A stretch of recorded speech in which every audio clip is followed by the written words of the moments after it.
General Sabo on the handwritten document which was tendered. Pardon, Manu?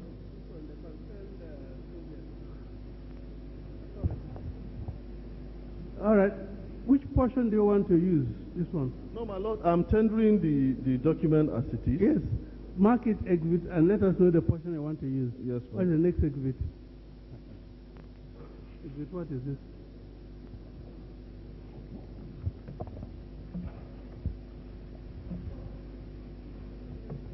My lord, the content of that document is a report, and at page 3, which is recommendation, because, my lord, they now had to take... Let's mark it first. What's the exhibit number? 53. Mark it and then give it back to you. Exhibit 53. I'm much obliged. My lord, in order not to waste the time of the commission, I just want to give a summary of what the report contains. My lord, that handwritten document was intercepted, and it was necessary because there was a denial to own up to it, that it be verified.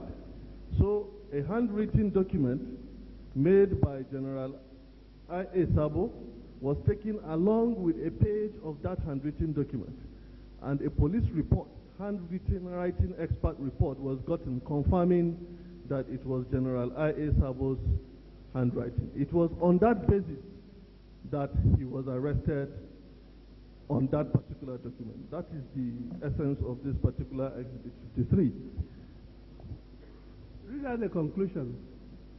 Recommendation. In view of the facts above, it is recommended that Brigadier General I.A. Sabo retired be arrested for interrogation on the suspected document, his houses be searched for any further incriminating document of this nature and others. C. Further search of Colonel Frank O. Omenka retired houses both in Lagos and the village is necessary for other suspected incriminating items including documents. D. Colonel K.J. Olu, the suspected mole in DIA, should be interrogated and his house searched for possible evidence. Report hereby forwarded for your study and further directive, please. That is the recommendation. Now, sir, I see from the totality of your evidence that you take pleasure in heaping every blame on General Bamayi, even when, in fact, the responsibility is totally yours. I told you, and the letter is there. It was dated 20th October. This particular letter you tendered now, it was dated 20th October. I'm coming. Misunderstand me. I understand you very well, and I have to answer you clearly. Because you know where I'm heading to. That is why you are trying to distort my lines of thought. Please go on. Go on. This letter was dated 20th October 1998. Yes. 20th October 1998, I was already almost 3 months into retirement. Yes. That was the day, it was a Thursday, I remember very well, that I was arrested that same day. Yes. This letter was signed from Lagos. The contents of the handwritten distance were intended to be published on the pages of newspapers. Yes. On the person of General Bamayi. Yes. General Bamayi was not the head of state, he was the chief of army staff. Yes. So why the emphasis on classified documents? When General Bamayi was retired in May 1999, before his arrest in October, the same October again that we were arrested, before his arrest on that same October, he did not hand over all the classified documents with him. He is not an exception in rendering of classified documents. In fact, he tendered secret documents to this panel because he had the benefit that his houses were not searched, and that is why he was able to keep these documents and other things that would have been also incriminating. Well, thank you very much, General. Several classified documents have been tendered before this commission. I'm only happy that you did Why not... are you emphasizing that my house should be checked for classified documents? Why I'm trying to bring the import of this is to show you, because the commission needs to see the difference between a military dispensation and a civilian dispensation. General Bamei is a beneficiary of democracy. That is why his houses were not searched. I am a victim of military dispensation because when we wanted to write, even in retirement, as a free citizen, we were clamped down. That's the import. I, in fact, commend your openness. As at least you have not come here to claim any protection under the Secret Oath Act like somebody did. I'm very much happy with that, and I'm so glad with all the things that you have been saying, except that it has helped this commission to know more about the person of General Sabo. And the person now, what I'm talking about is this.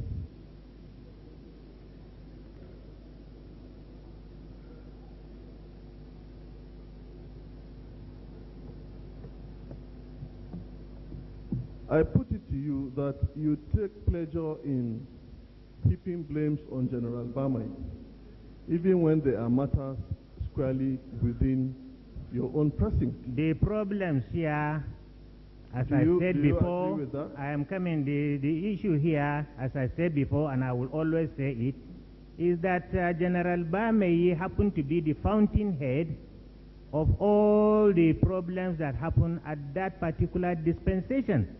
We are in Dia's case. I thought I was coming to answer strictly on Dia's this testimony that I gave. And now there is a rigmarole going on, revisiting an issue that we were punished for 6 solid months. We were punished on that. And now it is being revisited to wear me out so that I will have nothing to say when I'm worn out. That is why you are insisting that day that I should read in publications that I was not the author. Well, all those would be determined by the commission. We have tendered our exhibits as part of our evidence before this commission. That is why I'm also contributing to the commission's Now, the point I'm getting at is this. You granted an interview where you also lied about the circumstances leading to the death of your son. I sympathize with you, but you did not tell the truth. You know that your son, who was at the NDA, was a sickler. Do you agree with me? Yes. Now, you also passed through the Defense Academy. Yes. You know how rigorous the training in the Defense Academy is. Yes. Would you be kind enough to tell this honorable commission that if you had disclosed to the medical team at the time of the entry of that your son to the Defense Academy that he was a sickler, would he have been admitted? It was not my duty to examine the candidates that were to go for NDA. My son stabilized. My son stabilized. He had been taken to this hospital before he entered NDA to this Professor Nwambebe, and he stabilized. There was no problem. Then, later on, he was in his 4th year when I was arrested. It was that period that he was subjected to injections and other things when I was in detention. It was the same period also my son, who was in NMS, was to be kidnapped. It was also the same period when another son of mine in the Nigerian military school, the commandant was told to find fault with him so that he can withdraw him. It was also the same period. You are now touching on the sensitivity of my family. I have to... Hold on, just one moment. Counsel, please. For what it is worth, could we change the line of... Well, my lord, sir, I had to go into that because... I know, General, there is a direct accusation on my No, okay, hold on. You brought it. He granted an interview. Where he made all these allegations against my client. Let me just say, you know, you've conducted. Let's keep the aspect. Let's keep the dignity and decorum that goes with this. As long as it is, we're dealing with somebody that is not immediately here. it might just distract from the essence of the discussion. Please. Much guided, my lord. Much guided. Let me take you back on the 1995 coup. Yes. How did you pass the videotape to President Olusegun Obasanjo? I have said it several times. I have said it, that I passed the message to him. How I did it is entirely left for me. Yes. Now, did you receive any response from the president concerning the message of the tape? Yes, he got it. He got it? Yes. Did he send you any feedback concerning, after receiving it, did he? If he hadn't received it, when I granted my interview and I testified that I sent the message, he would have raised observation. Yes.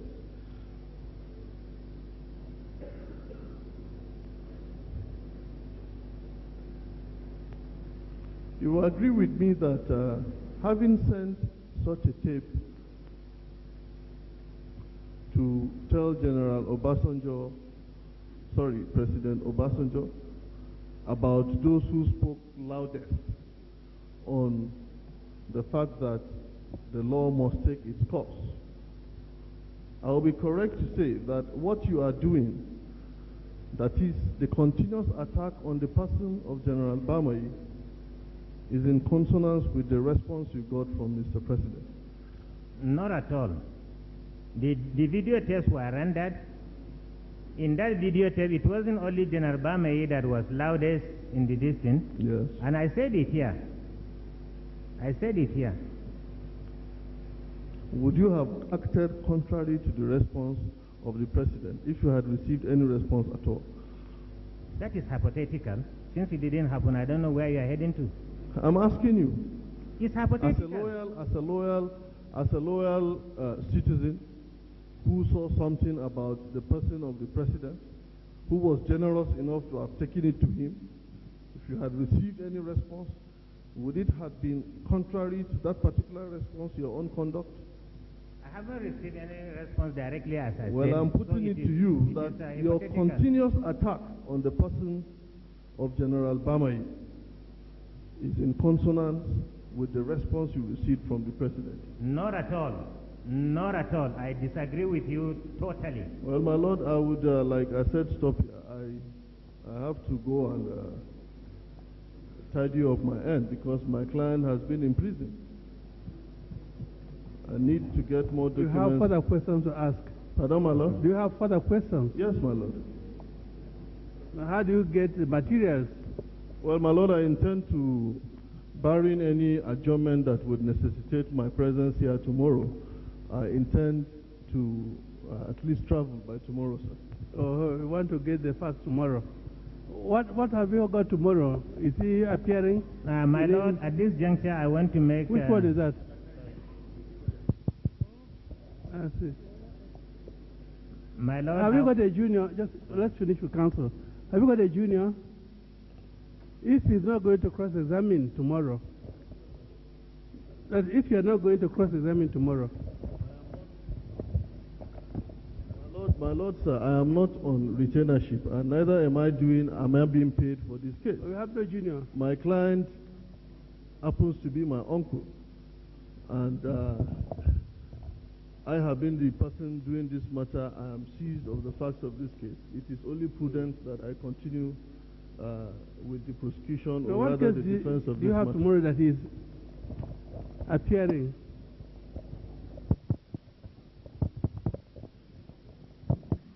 It's Yomi Tukoya's case, Chief Yomi Tukoya. How many cases have you got tomorrow? Will that go on tomorrow? Definitely, it's going on. Chief Yomi Tukoya. How many cases? Is it definitely? If you have 10, now you definitely this is going on. How many cases tomorrow?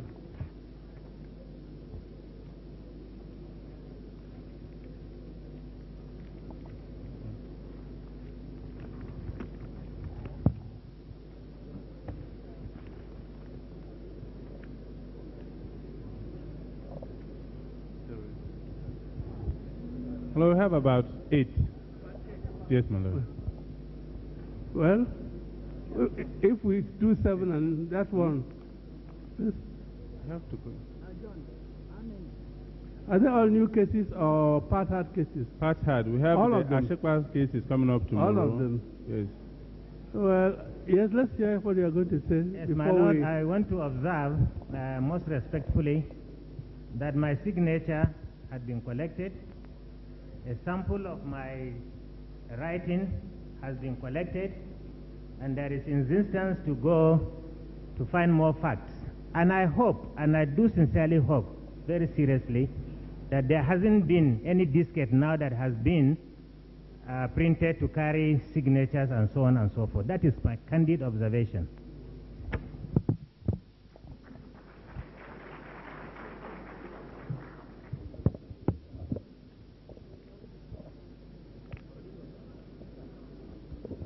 My lord, sir, let me just allay the fears of the witness.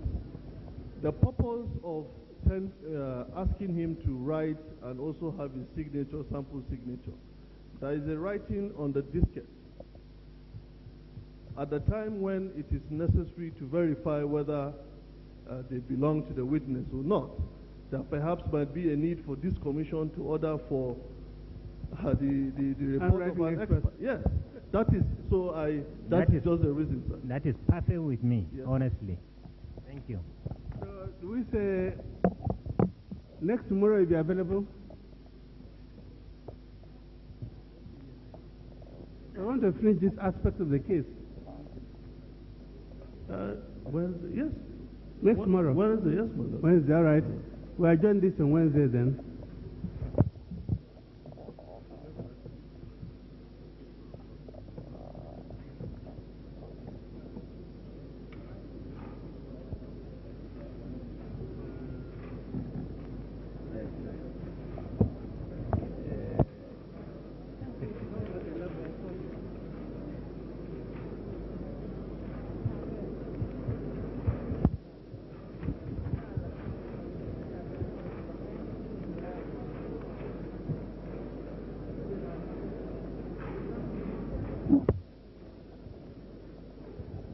This case will continue then on Wednesday, the 11th.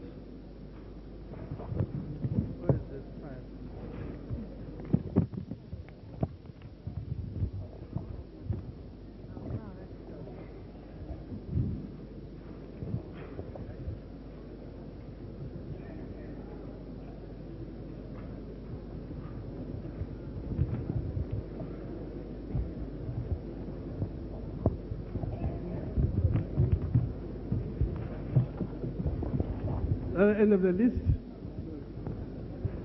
Commission will now rise.